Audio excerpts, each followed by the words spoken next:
Hello students, এতক্ষণ আমরা আলোচনা করলাম যে সিটেট ডাব্লিউবিটেট এগুলোর সিলেবাস কি, এগুলোর জন্য আমাদের কি কি পড়তে হবে, স্ট্র্যাটেজি কি করে তৈরি করতে হবে, এই জিনিসপত্রগুলো নিয়ে। আজকে ছোট্ট করে আমরা ইংলিশের ক্লাস করব। আমি ইংলিশটা পড়াবো আজকে তোমাদের।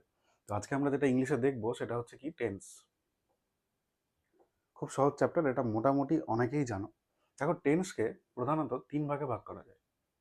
একটা হচ্ছে কি পাস্ট, মানে পূর্বে যে ঘটনাগুলো ঘটেছে সেটা। একটা হচ্ছে প্রেজেন্ট, যেটা এখন ঘটছে। আর একটা হচ্ছে কি ফিউচার। তো টেন্স আমরা শেখা শুরু করি প্রেজেন্ট থেকে। প্রেজেন্টের আবার চারটে ভাগ রয়েছে। প্রথম ভাগটা কি সিম্পল প্রেজেন্ট টেন্স,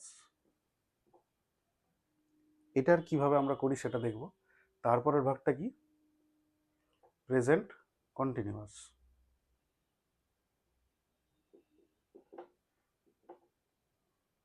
তারপরেরটা ভাগটা হচ্ছে কি প্রেজেন্ট পারফেক্ট। এবং লাস্টের ভাগটা কি হচ্ছে প্রেজেন্ট পারফেক্ট কন্টিনিউয়াস। এই যে প্রেজেন্টের এই চারটে ভাগ দেখলাম, পাস্টেরও চারটে ভাগ একই, ফিউচারেরও চারটে ভাগ একই। এবার আমরা এক্সাম্পলগুলো দেখি, তারপরে ফর্ম দেখব যে কিভাবে অ্যাকচুয়ালি করতে হচ্ছে। সিম্পল প্রেজেন্ট টেন্স মানে যেটা ন্যাচারালি হয়, আমি স্কুল যাই, আমি ভাত খাই, বা আমি পড়াশুনো করি, এটা হচ্ছে কি আমার সিম্পলের মধ্যে পড়ে। প্রেজেন্ট কন্টিনিউয়াস কোনটা? যে কাজটা আমি এই মুহূর্তে করছি, আমি তোমাদের পড়াচ্ছি, এটা হচ্ছে কি প্রেজেন্ট কন্টিনিউয়াস। প্রেজেন্ট পারফেক্ট কোনটা? যে কাজটা আমি শেষ করে ফেলেছি এবং পারফেক্টলি শেষ করে ফেলেছি। মানে ধরো আমি পড়ানোর আগে খেয়ে উঠেছি, তাহলে আমি কি বলবো যে আই হ্যাভ ইটেন, আমার খাওয়া এখন কমপ্লিট হয়ে গেছে। ফর্মটা আমরা দেখছি। পারফেক্টের গল্প এটাই যে অলরেডি কমপ্লিট হয়ে গেছে যে কাজটা, সেটা হচ্ছে কি present perfect. Present perfect continuous কি? যে কাজটা পূর্বে শুরু হয়েছিল কিন্তু এখনো চলছে। ঠিক, মানে ধরো আমি যে এই জবের জন্য প্রিপারেশন নেওয়া শুরু করেছি, এটা আমি পূর্বে শুরু করেছিলাম কিন্তু এখনো চলছে, তাহলে সেটা কি প্রেজেন্ট পারফেক্ট কন্টিনিউয়াস। এবার আমরা ফর্মগুলো দেখি। সিম্পল প্রেজেন্ট টেন্স খুব সহজ। সিম্পল প্রেজেন্ট টেন্সের আগে আমরা একটা এক্সাম্পল দেখি, যে হি প্লেজ ফুটবল। এক্সাম্পল থেকে আমরা আসবো ফর্মুলাতে। হিটা কি? হি হচ্ছে এখানে সাবজেক্ট। প্লেসটা কি? প্লেসটা হচ্ছে আমাদের ভার্ব। আচ্ছা, প্লেটা তো ভার্ব, ওর সঙ্গে এস যুক্ত আছে, তাহলে আমরা এখানটাতে এস যুক্ত করে দিলাম। আর এই যে ফুটবলটা, এই ফুটবলটা কি? ফুটবলটা হচ্ছে আমাদের অবজেক্ট। এবার কোথাও কোথাও এস যুক্ত হবে, কোথাও কোথাও এস যুক্ত হবে না, এই জিনিসটা আমাদের পরিষ্কার করতে হবে। যখন আমি হি, সি বা যে কোনো নাউন, মানে ধরো রাম, স্যাম, এরকম যে কাউকে ডিনোট করব, তখন আমরা ভার্বের সঙ্গে একটা এস যুক্ত করব। এখানটাতে থাকতে হবে কি থার্ড পারসন সিঙ্গুলার নাম্বার যদি থাকে, তাহলে আমরা ভার্বের সঙ্গে এস যুক্ত করব। আর যদি থার্ড পারসন প্লুরাল হয়ে যায়, মানে যদি ধরো আমার এখানে লেখা থাকলো রাম অ্যান্ড স্যাম, এটা তো বেসিক্যালি দুইজন মিলে একজন হচ্ছে, দুইজন মিলে একটা কোয়ান্টিটি ধরছি আমরা, তাহলে এক্ষেত্রে কিন্তু ভার্বের সঙ্গে আর এস যোগ হবে না। এখানটাতে কি হবে? Ram and Sam play football. ঠিক, শুধুমাত্র থার্ড পারসন সিঙ্গুলার নাম্বার থাকলেই আমাদের ভার্বের সঙ্গে এস যুক্ত হবে। এরপর আমরা দেখব হচ্ছে প্রেজেন্ট কন্টিনিউয়াস।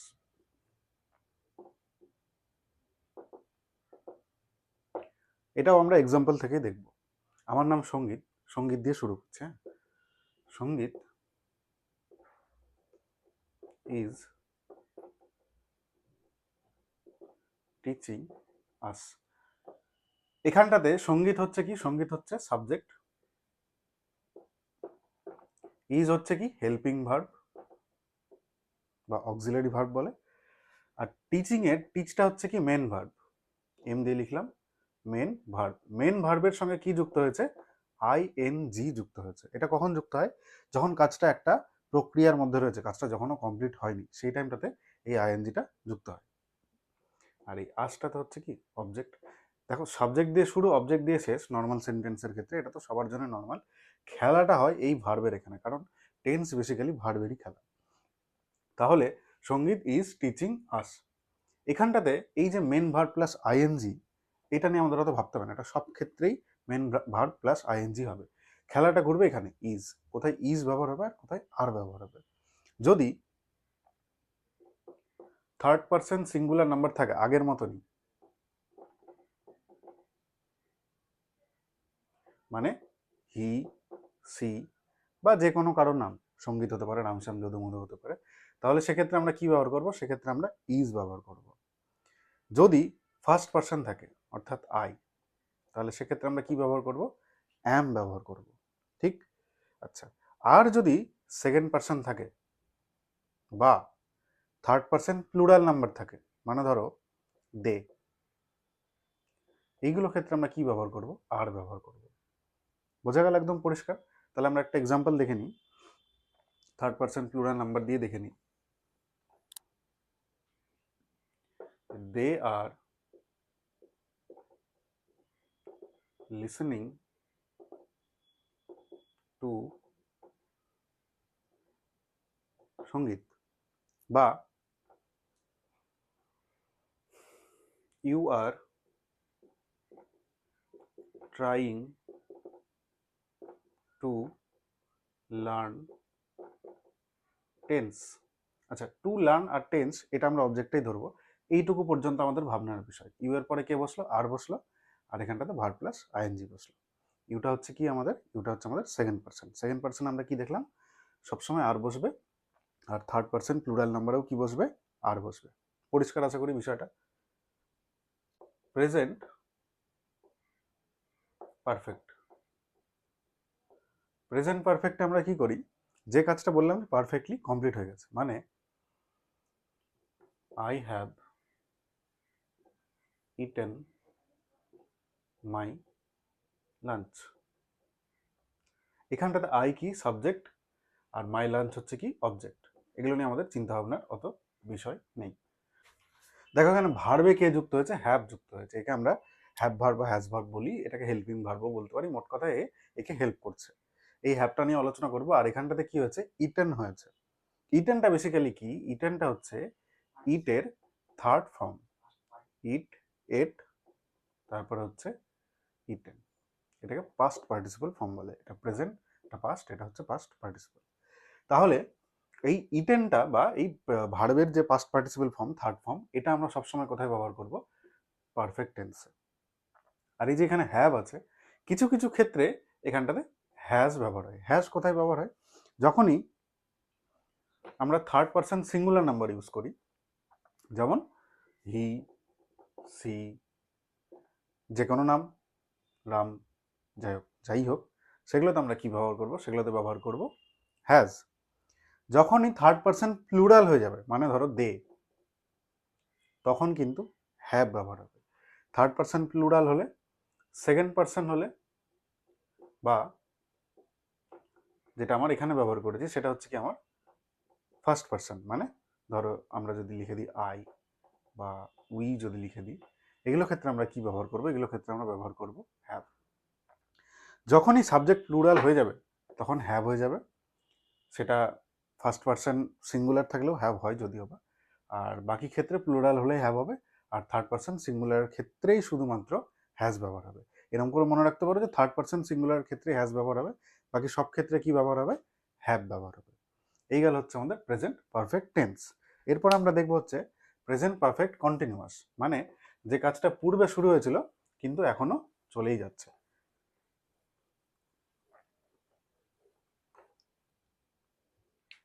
দেখো প্রেজেন্ট পারফেক্ট